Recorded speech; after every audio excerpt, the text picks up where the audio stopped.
Assalamualaikum warahmatullahi wabarakatuh. Salam sejahtera bagi kita semua. Shalom. Om Swastiastu. Namo Buddhaya. Salam kebajikan bagi kita semua. Perkenalkan, saya Fondal Vidyahati, dosen pada program studi S1 Ilmu Hukum pada bagian Hukum Internasional Fakultas Hukum Universitas Patimura.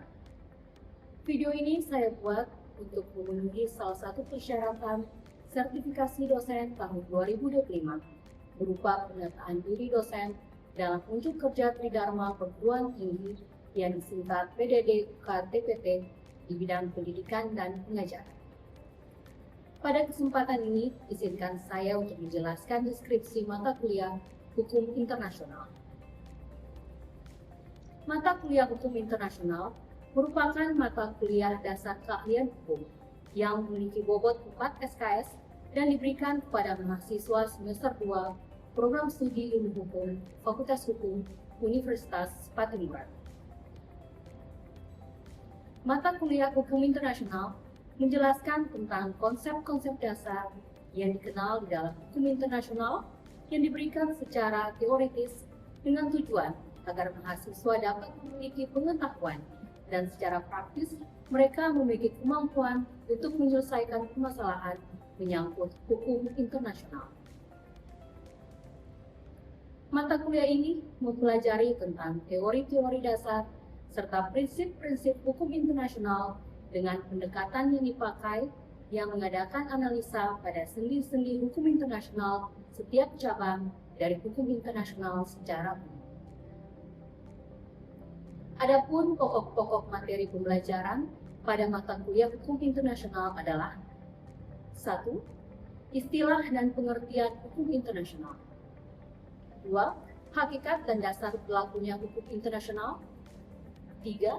Sumber-sumber hukum internasional. 4. Pengakuan. 5. Kedaulatan dan yurisdiksi. 6. Suksesi dan tanggung jawab negara. 7. Penyelesaian sengketa internasional. 8. Hubungan hukum internasional dengan hak asasi manusia. Dan yang ke-9, case study yang berhubungan dengan hukum internasional. Capaian pembelajaran lulusan pada program studi ilmu hukum adalah 1. Mampu menguasai konsep dan teori tentang ilmu hukum dan pengetahuan dasar dalam pembidangan hukum yang dimana mencakup hukum internasional, hukum perdata, hukum pidana, hukum tata negara, hukum administrasi negara, hukum agraria, hukum dagang, dan hukum lingkungan, baik dari segi material maupun segi formil. Kedua, mampu menerapkan pemikiran logis, kritis, sistematis, dan inovatif, serta menunjukkan kinerja mandiri, bermutu, dan terukur dalam konteks pengembangan maupun implementasi ilmu hukum. Ketiga, mampu menyusun konsep hukum dan analisa hukum dalam penyelesaian kasus hukum melalui metode berpikir yuridis berdasarkan pengetahuan teoritis hukum dan hukum positif Indonesia dan dapat menunjukkan hasil sebagai keahlian dasar dalam melaksanakan profesi hukum. Capaian pembelajaran mata kuliah setelah mengikuti mata kuliah hukum internasional selama 1 semester diharapkan mahasiswa 1. Mampu menjelaskan istilah dan pengertian hukum internasional. 2. Mampu mengidentifikasi hakikat dan dasar berlakunya hukum internasional. 3. Mampu memahami sumber-sumber hukum internasional. 4. Mampu menjelaskan pengertian dan ruang lingkup pengakuan. 5. Mampu menjelaskan kedaulatan dan yurisdiksi. 6. Mampu memahami suksesi. 7. Mampu menjelaskan penyelesaian sengketa internasional. 8. Mampu menjelaskan hubungan hukum internasional dengan hak asasi manusia. Dan yang ke-9, mampu menganalisa kasus-kasus yang berkaitan dengan hukum internasional. Teknik pengajaran mata kuliah hukum internasional adalah: yang pertama, ceramah kuliah interaktif. Yang kedua, pembelajaran berbasis proyek atau project based learning. Yang ketiga, diskusi atau case-based learning. Yang keempat, tugas dan pengumpulan tugas melalui Google Classroom. Bobot penilaian pada mata kuliah hukum internasional. 1. Partisipasi kehadiran selama pembelajaran sebanyak 10%, diskusi atau tugas sebanyak 10%, project based learning sebanyak 25%, ujian tengah semester sebanyak 25%, dan ujian akhir semester sebanyak 30%. Dan hasil belajar yang dapat dicapai pada akhir perkuliahan adalah mahasiswa mampu mempresentasikan ide dan gagasan hukum terkait dengan hukum internasional, serta dapat menulis laporan atau artikel sesuai dengan kaidah penulisan ilmiah dalam jurnal hukum sesuai dengan materi perkuliahan. Berikut ini adalah cuplikan video pembelajaran mata kuliah hukum internasional dengan pokok bahasan sumber-sumber hukum internasional. Selamat menyaksikan. Ya, selamat siang semuanya. Iya, apa kabar? Baik? Oke, kita bertemu lagi di hari ini kita punya pertemuan ketiga ya untuk mata kuliah hukum internasional. Dan hari ini kita akan membahas mengenai sumber hukum internasional. Tetapi sebelum Ibu mengajarkan mengenai sumber hukum internasional, ada yang masih mengingat kita punya materi perkuliahan minggu lalu, pertemuan kedua? Oke, nama? Saya Khairul Salela. Ya.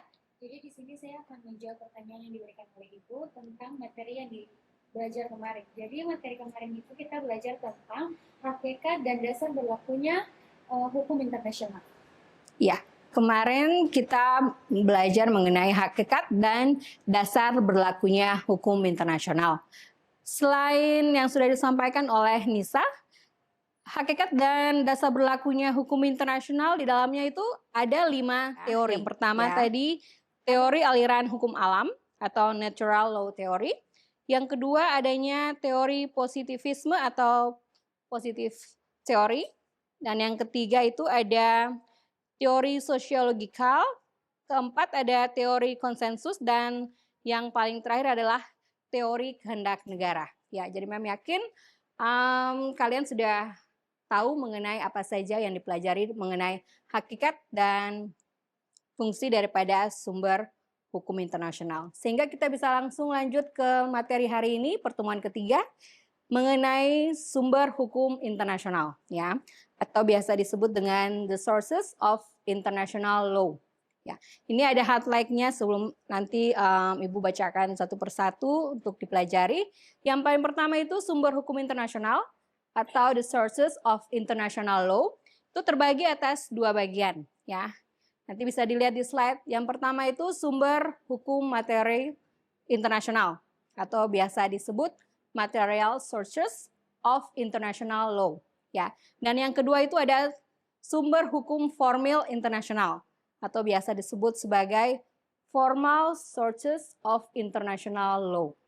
Ya, kita belajar hukum internasional itu pasti banyak sekali buku-buku bacaan, jurnal segala macam yang dui bahasa ya, bilingual, jadi antara bahasa Indonesia dan juga dengan bahasa Inggris. Ya, seperti juga selanjutnya ada mengenai sumber hukum material internasional, itu ada terbagi atas 5 ya. Seperti ada di slide kalian bisa dilihat. Yang pertama itu ada keadilan atau biasa disebut dengan justice. Sesudah ini baru Ibu jelaskan secara terperinci. Yang kedua itu ada moral etika ya, atau ethical and morals. Yang ketiga itu ada kebutuhan internasional atau international needs. Keempat itu ada kebijakan politik yang biasa juga disebut dengan political policy. Dan yang paling terakhir bagian 5 itu ada doktrin dan ajaran para ahli ya, yang biasa disebut dengan doctrine and teaching of the experts. Ya, kalau tadi sudah dijelaskan mengenai sumber hukum material internasional, selanjutnya ini kita akan melihat mengenai sumber-sumber hukum apa saja ya yang termasuk di dalam sumber hukum formil internasional, yang dimana berdasarkan pasal 38 ayat 1 Statuta Mahkamah Internasional ya, the formal sources of international law based on Article 38 Paragraph 1 of Statute of International Court of Justice. Ya, sini ada 5 juga seperti tadi ya di depan. Yang paling pertama itu kalian bisa lihat ada perjanjian atau konvensi internasional yang dimana sering disebut dengan International Treaties atau International Convention. Yang kedua itu ada kebiasaan internasional, biasa disebut dengan International Custom. Yang ketiga bisa dilihat juga di slide, ada juga prinsip umum internasional atau biasa disebut International General Principles. Yang keempat ada putusan pengadilan atau court decision. Dan yang paling terakhir ada juga ajaran para ahli hukum atau biasa disebut dengan teaching of legal expert. Ya. Selanjutnya ini sebelum masuk di pengertian ini ada secara highlight secara general, secara umum, yang dimana sumber hukum material atau material sources merupakan atau mengacu pada faktor-faktor atau materi yang dimana menentukan isi atau substansi dari suatu kaidah hukum tersebut. Sumber hukum ini adalah asal-usul dari substansi hukum itu. Yang dimana menjawab pertanyaan mengenai mengapa suatu kaidah hukum itu ada atau dari mana kaidah hukum itu berasal.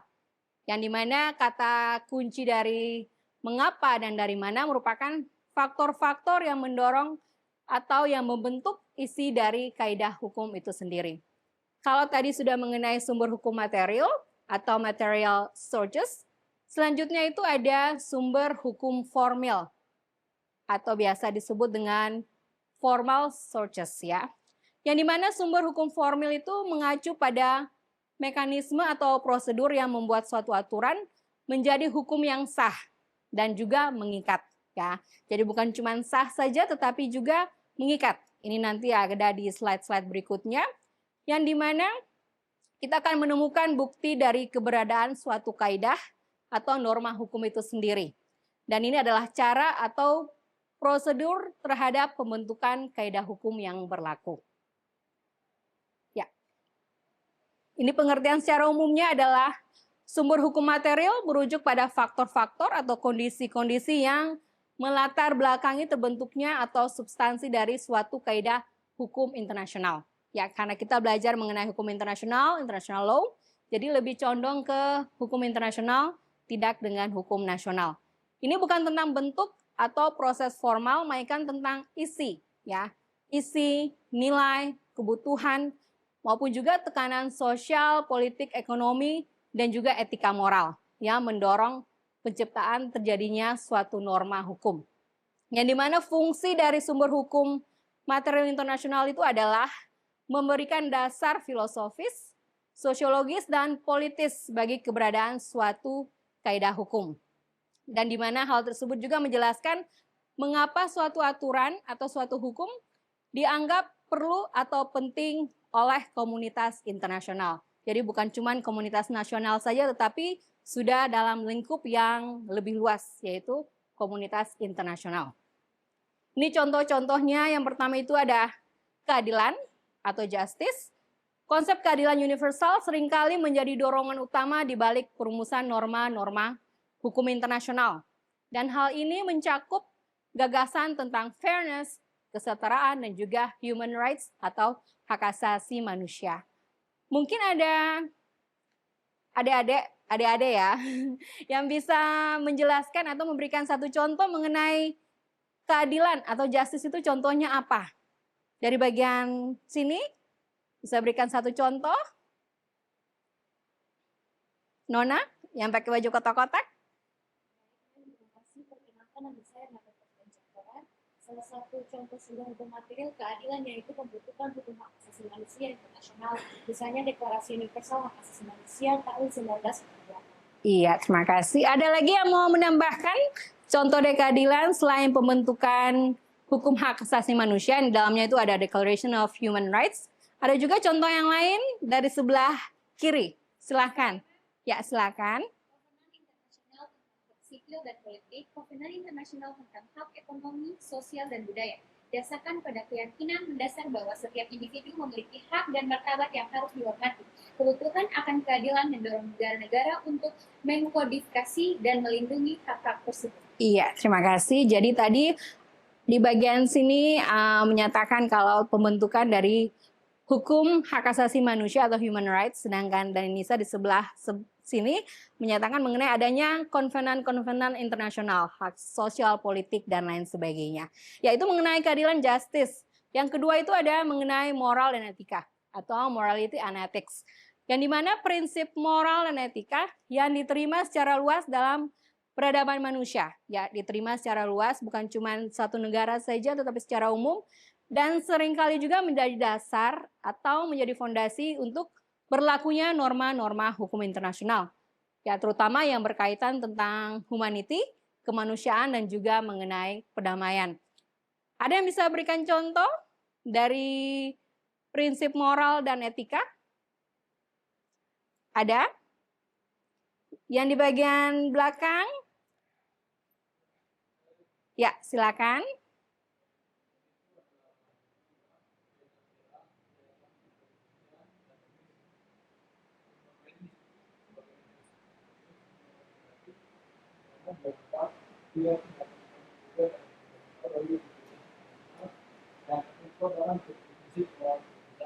Iya, terima kasih atas jawabannya. Jadi masalah moral ya atau morality and ethics itu menyangkut kata kuncinya itu yang mengenai kemanusiaan dan juga perdamaian yang tadi seperti sudah dikatakan oleh kita punya teman, larangan genosida, kejahatan perang terhadap manusia. Itu yang sekarang lagi hangat-hangatnya ya, lagi up to date banget mengenai kasus di Timur Tengah ya. Itu sebenarnya bukan perang antara agama, tetapi lebih menyangkut ke kemanusiaan. Karena if we talk about humanity, itu tidak ada kaitannya dengan agama. Kita berbicara mengenai masalah kemanusiaan itu untuk semua, ya. Perdamaian, kemanusiaan itu tidak terkotak-kotakan. Ya, itu benar-benar terjadi di saat ini, ya. Oke, selanjutnya ada juga mengenai kebutuhan internasional atau international needs, ya. Di mana ada perkembangan teknologi, interkoneksi global, dan juga tantangan bersama ya mengenai perubahan iklim, terorisme, pandemi, dan lain sebagainya. Sekarang contohnya kita lagi sementara pagi-pagi masih terang, siang-siang lagi sudah musim hujan, yaitu salah satu contoh dari perubahan iklim, ya, climate exchange. Masalah terorisme, pandemi, dan lain sebagainya. Kemarin kita baru survive di tahun 2000 ya, 2020. Pandemi COVID ya, yaitu juga mengenai masuk di dalam kebutuhan internasional. Ya, ini contohnya ada hukum lingkungan internasional, bisa dilihat juga ada International Environment Law, kemudian juga ada mengenai kerangka PBB terhadap perubahan iklim ya. Jadi apa yang terjadi secara nasional itu semuanya itu sudah ada kerangkanya di dalam versi internasionalnya atau biasa disebut dengan United Nations Framework Convention on Climate Exchange atau Climate Change. Kemudian juga ada hukum ruang angkasa atau Space Law. Ya, sekarang kalau kita lihat Tiongkok dan juga Amerika Serikat berlomba-lomba untuk pergi ke luar angkasa. Ya, kemarin itu sempat kalau kalian ini yang generasi Gen Z ya, Z. Kemarin yang sempat Katy Perry ya pergi ke luar negeri itu. Tidak tahu itu apakah mereka sampai di sana dari perusahaan yang dimiliki oleh orang terkaya nomor berapa? Nah, itu tugas nanti dicari tentang hukum ruang angkasa. Kemudian yang paling terakhir itu cyber law ya atau hukum cyber yang dimana kebutuhan untuk mengatasi kejahatan cyber dan menjaga keamanan cyber untuk mendorong diskusi dan berbagai macam tingkat pengaruh lainnya. Karena sekarang kita semua sudah terkoneksi dengan internet dan data-data kita juga banyak yang tidak terlindungi dan digunakan di dalam kejahatan cyber. Ya, selanjutnya ada juga kebijakan politik negara atau state policy yang dimana kebijakan atau kepentingan nasional dan juga kebijakan luar negeri, negara-negara besar atau negara-negara kelompok sangat mempengaruhi arah dan isi perkembangan hukum internasional. Seperti sekarang kita lihat ya ada blok timur dan ada juga blok barat. Kalau dulu seperti zamannya Presiden pertama, Presiden Soekarno itu ada blok timur, blok barat, sekarang sudah mulai terbentuk ya. Misalnya seperti Rusia, sudah mulai ini dengan Korea Utara, Tiongkok, kemudian kalau blok barat juga yang negara-negara Eropa dan juga dengan negara Amerika Serikat atau United States. Jadi sekarang sudah mulai kembali ada blok-blok ya antara barat dengan timur. Ya. Doktrin ajaran para ahli di sini juga bisa dilihat ya pemikiran, penelitian dan tulisan para sarjana hukum internasional. Kemudian yang tadi sudah dijelaskan di depan itu ada sumber hukum formil internasional, di dalamnya itu ada konvensi-konvensi internasional, baik yang bersifat umum maupun khusus yang menetapkan kaidah-kaidah secara tegas diakui oleh negara-negara yang bersengketa. Kemudian juga ada kebiasaan internasional sebagai bukti praktik umum yang diterima sebagai hukum. Kemudian yang ketiga ada juga prinsip-prinsip hukum umum yang diakui oleh bangsa-bangsa. Yang keempat ada juga putusan pengadilan dan juga ajaran para ahli hukum yang terkemuka mengenai berbagai masalah hukum internasional. Ya, jadi di sini secara singkat saja sudah dijelaskan tadi yang pertama, kedua, ketiga, keempat, dan juga sampai dengan yang kelima. Dan yang ada contoh-contohnya di sini, misalnya kalau kalian lihat di bagian perjanjian internasional, itu contohnya United Nations Charter, piagam PBB. Kemudian kalau dari kebiasaan internasional atau International Customary Law, itu ada contohnya kekebalan kedaulatan negara, hukum humanitar internasional. Kemudian kalau dari prinsip umum daripada hukum umum yang berlaku itu misalnya ada Pacta Sunt Servanda, kemudian ada juga good faith, ya itikat baik. Kemudian kalau dilihat dari putusan pengadilan atau judicial decision, itu di dalamnya itu ada prinsip yang namanya stare decisis, yaitu presiden mengikat yang tidak berlaku secara ketat dalam hukum internasional, seperti di sistem common law, tetapi memiliki otoritas yang besar dan sangat dihormati. Ya, ini ada beberapa kasusnya, misalnya contoh kasus reparation of injuries suffered in the service of United Nations, yang paling awal sekali, kemudian Nicaragua versus United States, kasus fisheries case antara UK, United Kingdom, dan juga Norwegia, dan juga Mahkamah Pidana Internasional. Yang paling terakhir ini, ajaran para ahli hukum terkemuka, yang dimana sama juga dengan putusan pengadilan yang meliputi tulisan-tulisan, buku, artikel, jurnal, dan laporan dari para sarjana hukum internasional. Ini ada bisa dilihat contoh-contohnya, draft article of responsibility of states of internationality, kemudian karya-karya sarjana, ya, bisa dilihat ada James Crawford, Malcolm Shaw, Anthony Cases, laporan dan resolusi dari Institut de Trade International. Ya, jadi sudah ada beberapa yang sudah dijabarkan tadi mengenai hukum formil maupun hukum material dan sudah sampai di dalam tahap kesimpulan. Ya, tetapi sebelum Ibu tutup kesimpulan, ada yang mau bertanya mengenai slide yang sudah dipaparkan? Ya, silakan. Di sini saya akan bertanya tentang materi yang ada di slide 15 dengan bunyi pertanyaan sesuai dengan slide 15. Apakah Ibu bisa menjelaskan dan memberikan contoh dari perbedaan traktat atau treaty, konvensi atau convention, fakta atau peg, dan piagam atau charter? Terima kasih, Mak. Oke, ya. Jadi tadi ditanyakan oleh Nisa, perbedaan apa saja di dalam istilah-istilah perjanjian internasional. Di dalamnya ada international treaties, convention, pacts, dan juga charters. Ya. Jadi kalau dilihat di sini, treaty atau treaty itu merupakan istilah umum yang digunakan untuk perjanjian-perjanjian internasional. Misalnya treaty banning nuklir, mengenai masalah nuklir, dan juga mengenai eksplorasi atau eksploitasi di dalam angkasa luar, ya, ruang angkasa. Kemudian selain treaty, ada juga konvensi atau biasa disebut convention, merupakan salah satu istilah yang sudah ada umum dalam bahasa Indonesia. Yaitu sudah ada seperti tadi Convention of the Law of the Sea, UNCLOS, ya. Itu kalau masuk di bagian hukum internasional, itu masalah konvensi internasional terhadap pemberdayaan atau ini kelautan. Kemudian juga ada PACTA atau biasa disebut pact, dan juga ada yang namanya piagam atau charter. ya yang dikenal sebagai konstitusi pendirian sebuah organisasi internasional. Tadi sudah dijelaskan oleh salah satu teman ya, United Nations Charter ya, fakta atau piagam dari United Nations. Ya, jadi nanti sebelum mengakhiri kita punya kuliah, itu ada banyak sekali istilah-istilah internasional mengenai perjanjian internasional. Nanti dicari sebanyak-banyaknya ya. Misalnya contoh bisa ditulis nanti, tugas dicari untuk pengertian dan contoh dari deklarasi itu apa saja, statuta itu apa saja, dan konvenan itu apa saja. Konvenan dan konvensi itu berbeda. Nanti adik-adik kalian sekalian cari arti itu apa saja, kemudian contohnya.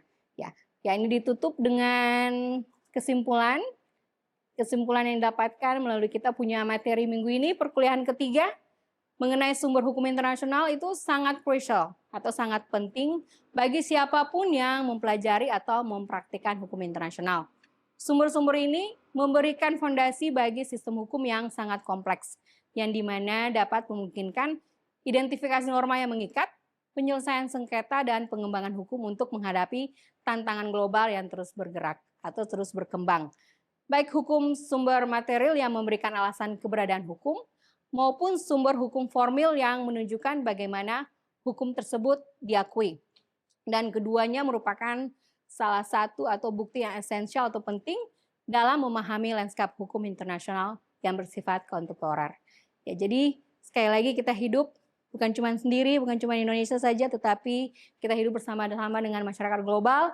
Apa yang terjadi di luar, walaupun kita jauh, misalnya kita di Ambon, itu lagi perang di luar tidak mempengaruhi. Tidak, sebenarnya secara tidak langsung juga mempengaruhi. Kenaikan harga BBM, yang lain sebagainya itu mempengaruhi kita punya di sini.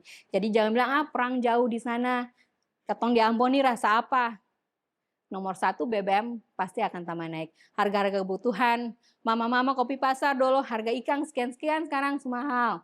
Kopi belanja di mana-mana harga dulu-dulu masih murah, sekarang semua sudah mahal. Jadi semua saling berkaitan ya. Kita bukan cuma di Indonesia saja, tetapi kita terikat sebagai satu masyarakat dunia. Ya. Ini untuk hari ini kita punya materi. Nanti minggu depan baru kita lanjut lagi pertemuan keempat. Nanti kita masuk mengenai subjek hukum internasional, yang dimana di dalamnya ada pengertian subjek hukum internasional dan juga macam-macam subjek hukum internasional.